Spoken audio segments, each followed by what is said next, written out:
انہیں حضرت جابر رضی اللہ عنہ سے روایت ہے، رسول اللہ صلی اللہ علیہ وسلم نے فرمایا، جو مسلمان بھی کوئی درخت لگاتا ہے تو اس سے جتنا حصہ کھا لیا جاتا ہے وہ اس کے لیے صدقہ ہے، جو اس سے چرا لیا جائے وہ صدقہ ہے، جو کوئی اسے نقصان پہنچائے وہ اس کے لیے صدقہ ہے۔ اس کو مسلم نے روایت کیا ہے۔ اور مسلم ہی کی ایک اور روایت میں ہے، مسلمان جو درخت لگاتا ہے تو اس سے کوئی انسان، کوئی جانور اور کوئی پرندہ جو کھاتا ہے وہ قیامت والے دن تک اس کے لیے صدقہ ہوگا۔ اور مسلم کی ایک اور روایت میں ہے، مسلمان جو درخت لگاتا اور کوئی کھیتی بوتا ہے پس اس سے کوئی انسان، کوئی جانور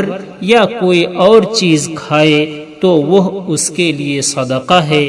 بخاری و مسلم نے اس کو حضرت انس رضی اللہ عنہ سے بھی روایت کیا ہے۔